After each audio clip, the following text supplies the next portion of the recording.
Lance Lambert. Thanks for tuning in to the Vintage Vehicle Show. We are in Montclair, Washington at the home of Chuck and Joyce Togstad. They have a fantastic collection of Mercurys and signs and gas pumps and all kinds of great stuff. We're going to get a chance to look at that today. And right here is Chuck and Joyce Togstad. How you doing? Good, Lance. Thank you for inviting us here. You bet. Lance, welcome. This is amazing. Well, thank you. And it's all over the place. There's buildings everywhere full of great stuff. Well, So how did this happen? How did this come about? oh, I don't know. I restored my first Mercury, and I thought I needed a sign to go along with that. And I don't know, just one sign led to another one, and another one, and another one. And then buildings full of them. Yeah, well, you run out of room. Yeah. Well, you have some great Mercurys. Can we take a look at those? Absolutely. All right, let's go. A mess of Mercurys here. This is, I've never met a Mercury collector. Lots of people that appreciate them, but nobody that has, more than one. This is pretty impressive. Yeah, I don't know. I guess I'm an oddball. Yeah. What can I say? I just like them. Well, these, for oddball cars, these aren't very odd. These are gorgeous. So tell us, you have a collection here. Tell us about this one. Well, this is a 55 Mercury convertible, and I already had a stock one that just like this that I had first, and then I was able to get this one, and didn't want to restore another stock one, and so I saw a guy at Hot August Nights at a 54 Mercury convertible that he'd done basically is to modernized it, and I thought, now it really took something to take a nice convertible and do that to it. So that gave me the idea, and so that's what I did. That's a 55 Mercury to look at it, but basically it's all modern. Underneath it, it's still the same frame and everything else, but there's a air ride suspension and cruise control and a different steering column and just everything, including a real hopped up engine. Let's take a look at that. Can you pop that open for us? Sure. But one thing, it's all Ford. It's, wow. Always kind of not bugged me, but I always thought, you go to car shows and you see a 32 Ford with a Chevy engine in it. Nothing wrong with that, but I tried to keep this all Ford as much as I could. And this is a 351 Ford racing engine, and it's probably more engine than I need, but it's fun sometimes. So is this pin you back in the seat kind of power? Well, not that bad. They make a 351 that's more horsepower than this. But it's fuel injection, and it goes plenty good. And it has all the goodies, Do the Mercury purists give you a bad time, or do they appreciate it? No, I think they kind of like that I've kept it all Ford like this, So no, I haven't been criticized for that. Sometimes I've had a few guys say, "Why did you do this to a rare convertible like this?" And then I tell them the story. Well, I'm a lucky guy. I happen to have a stock one already, So the purists, if they want to give you a bad time, you just steer them right over to this one. Right. This is as pure as I think you could get it. So this is Henry and the crew. This is how they want it. Yeah, this is the exact colors and everything, And like that one's got a Mercedes velour top, and this is the regular old canvas top like they all had, and under the hood, it's original here. Yeah, it's just like they were.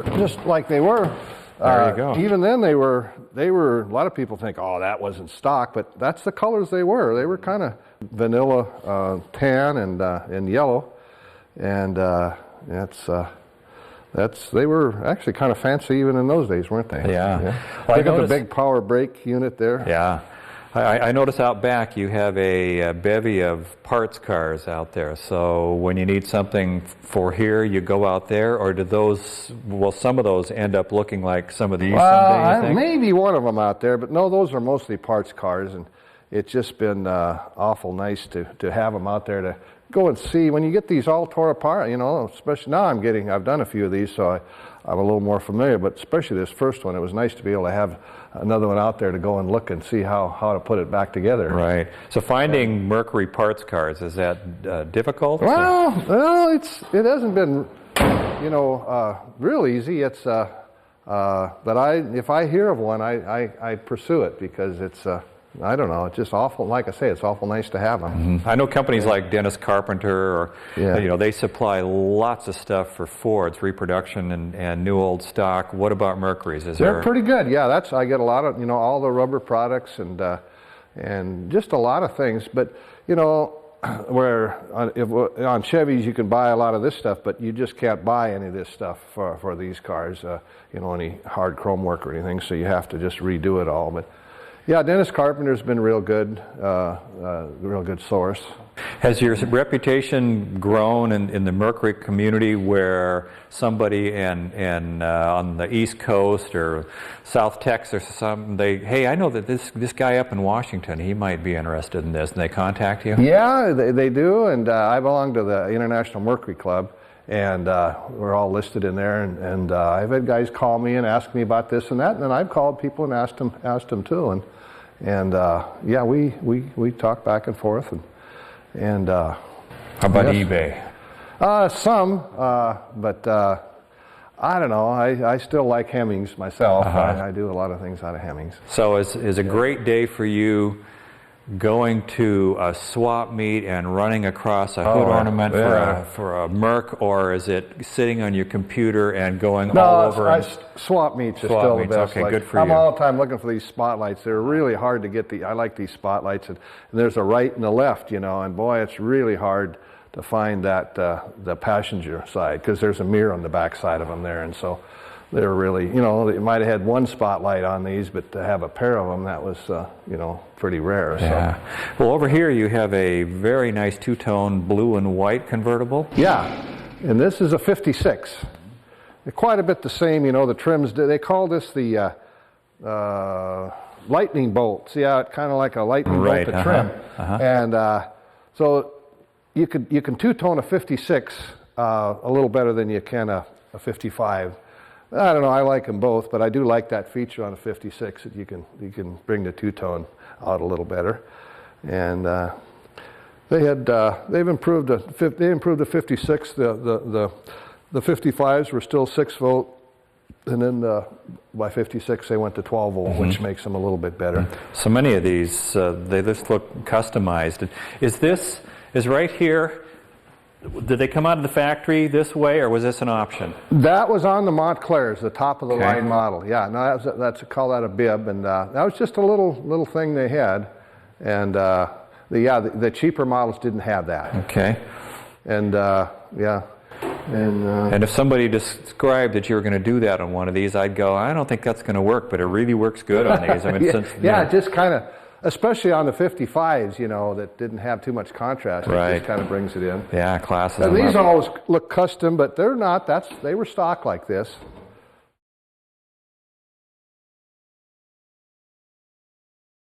So Chuck, who did this first? Did Ford do this first, or did Mercury do this first? And I know they're the same parents. Well, you know, I don't know. They both did it in 54. Okay. So I don't think, you know, I don't know. They both did it. Okay. And that was the first year for the glass top? 54? Yeah, 54 was. 54 and 55. And Ford made a few in 56, a very few they put in theirs. Mercury didn't. They didn't. In fact, they didn't make very many of these, the 55s. They made a lot of 54s, like I'm going to say around 6,000 or 7,000 54 Sun Valley glass tops.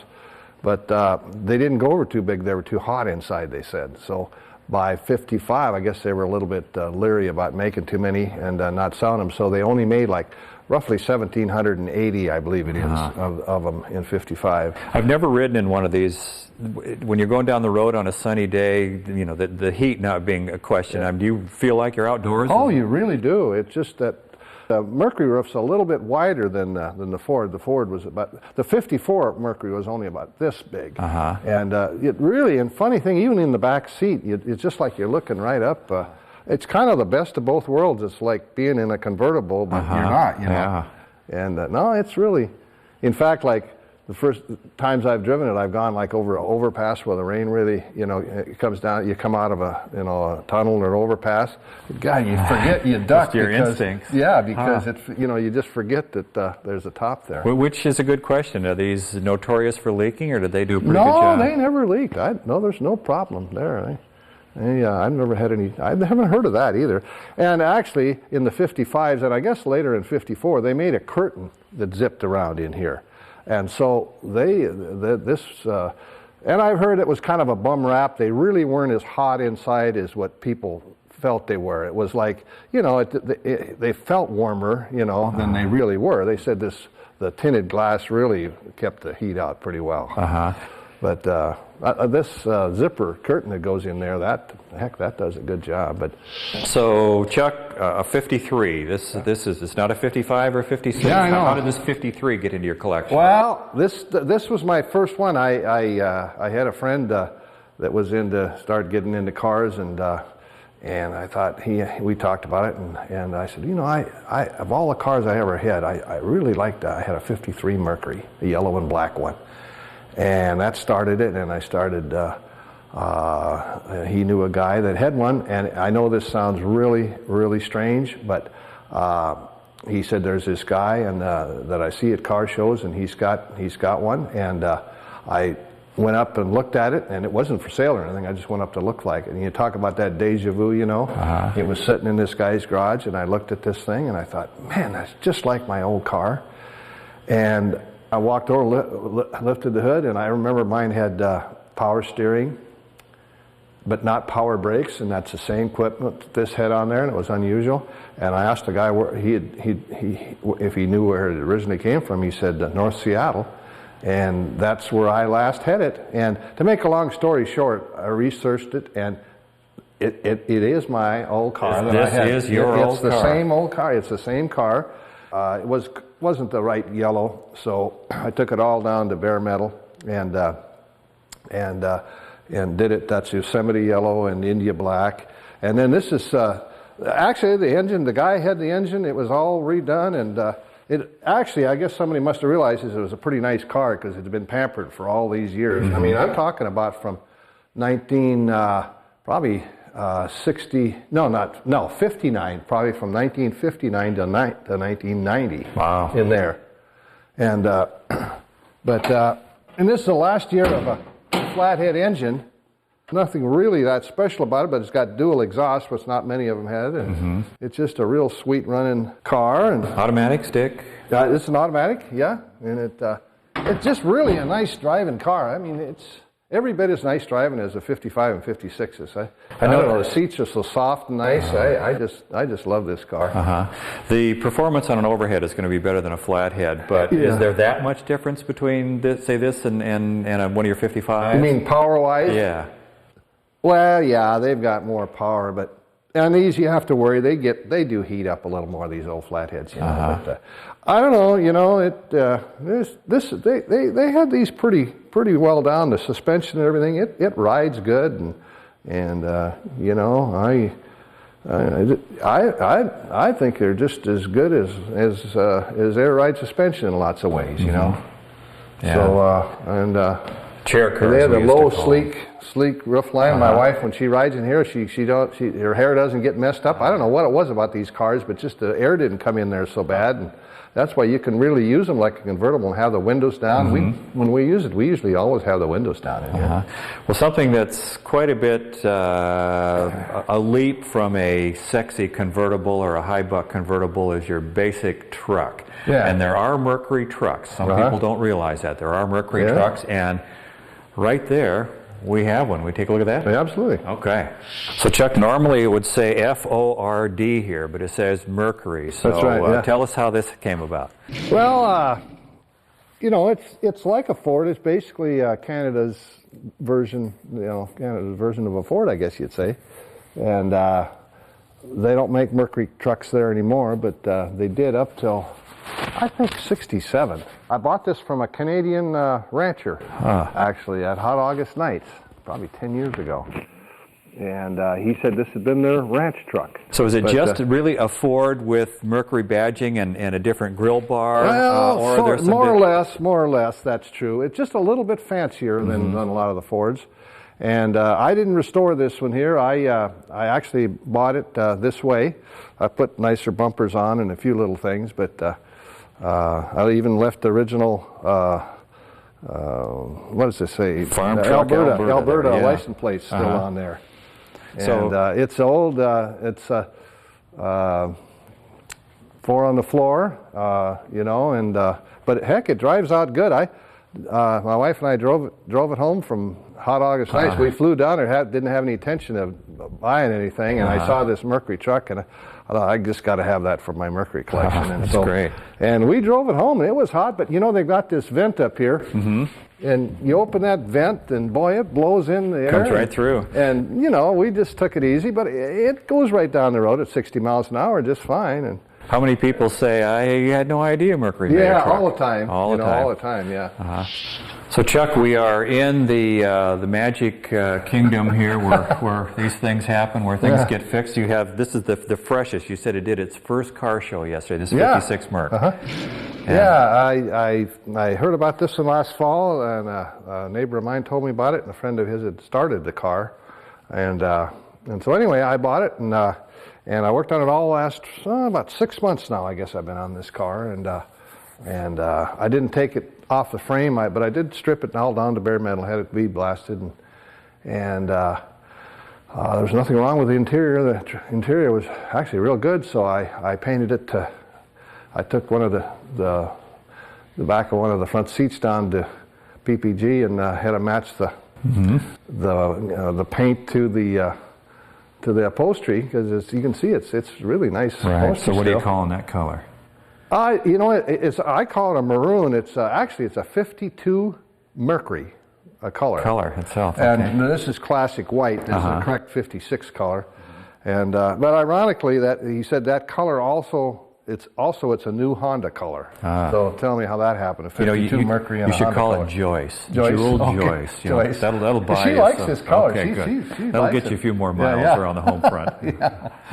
And something has come to my attention that I don't think shocked is too strong a word. What in the world is this Chevrolet cameo? Well, this is my son Matt's truck here, and. He says, "Hey, Dad, before you get too much older and and everything, well, you still can." He's had this truck for about 10 years, and he said, "I sure would like you to do this truck and for me." And so I've got a real good guy, Doug Udall is his name, and he's been helping me on this truck here, and we're getting there. Hopefully we're going to start the engine up this week here for the first time. Yeah, well, that engine is probably going to look pretty good when you get a little chrome on it. Yeah, it's a little rough right now. Yeah, so what is this? What are we looking at? It's a 350. Street and Performance built it. They're the same as ones that built my other in my hot rod 55 Mercury convertible over there, and it's not a real hopped up one necessarily. It's all got a lot of good stuff on it. It's fuel injection, and it'll be plenty, all he needs, but he's modernized this truck too. It's all new front clip in it, and coil over shocks and back, and it's got a Ford 9-inch rear end, and it's more or less done like my other 55 over there. It's got all the modern stuff. It's got a new steering column, and everything is new on it. So when he showed up with a General Motors product, did you wonder where you went wrong? Yeah, not really. No. But yeah, this has been fun. It's been quite a learning experience. It's a little different, and this project that's under construction. You have the skills to do this. I see you also have the skills. Well, first of all, you have an incredible collection of signs here. Some great neon. And you're doing some restoration on the signs also. Yeah, I've kind of learned to, first I started out just like a lot of us collectors do, just touching up the signs. And then I've picked up little tips from some of the professional guys just here and there.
So this Oldsmobile sign, this is painted porcelain, right? Yeah, Okay. it's actually porcelain, not painted. It's baked on. porcelain. Yeah. And you restored this. Yeah. Okay, and what did it look like when you started? Well, I'll show you here. The back.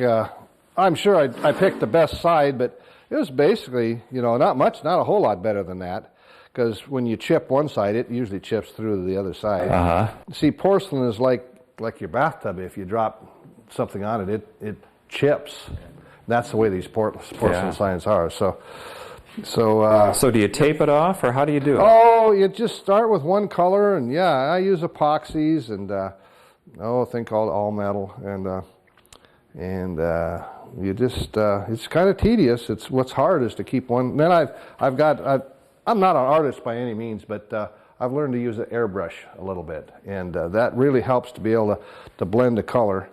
And I have just quite a selection of different urethane paints, different kind of paints, and a lot of it's just matching the color, and actually just mask them off and start doing it. I'm lucky enough to have a few of these at home, and the peculiar thing is I couldn't afford to buy what I have. Right. Because when I got it, it was junk. Yeah, I know. It's like, what do you want that for? Sure, you can have it. Get it out of here. I was going to take it to the dump, and things have changed. Right. No, I know. So, Chuck, you have a Hudson Service sign here. You have a Kaiser Fraser sign. I love Orphan Cars. How did these come into your collection? Oh, I don't know. I've just been trying to get a collection of all different. I'd like to wind up with pretty much every car. One of everything. And I got an Oldsmobile, Chrysler, Dodge, Hudson, Kaiser. There was Ford. A car made called a Lambert. Was there? There was a Lambert, okay. Yeah, so I expect to see a Lambert sign here next visit. Yeah. So. And, Well, over here you have some neon. I love neon signs. That's a really nice one. Yeah. So is that another restoration product? No, I don't do neon. I bought that like that, actually. Yeah, that's a fairly old one there. Mm-hmm. Well, neon controlled fire. I just love that. Yeah, right. Well, let's take a look at some of your other neon signs. Okay. Chuck, this is a big Mercury sign here. Yeah. So what's the story on that? Well, I used to go back to an event in Des Moines, Iowa. That was the gas bash. It's kind of the big deal for collectors, and I bought that from a guy. I think, it came from Oklahoma originally. That's a 50s, in the 50s sign, and it normally doesn't have round ends on both sides. It's meant to go against the wall. So another collector was nice enough to sell me the end off one of his signs, and so now it's round on both ends, so it can hang out in the middle of a room like this. That's great. It's lit on both sides. Yeah. And well, over here you have one on the wall. That's probably what this started out looking like. Yeah, actually, now you see the color. This is kind of a darker maroon. And this was actually part of a Lincoln Mercury sign. They used to be together, and so I think that's like the 40s advertising color there, the dark maroon like that, and then the red is more like the 50s. So this must have been the exterior sign on a dealership somewhere? Yeah, South Dakota, actually, a little town in South Dakota. A friend of mine is from that little town, and he knew I collect this kind of stuff, and he said, on my next trip back there, I'm going to see. He says, I think when they closed that dealership, they probably brought that out to their old farm. And he went out there, and sure as heck, there it was in an old barn. And the neon was all broke off it and everything. But he hauled it out here in the trailer, and I had a guy put new neon and new transformer in it. And this isn't supposed to be on here.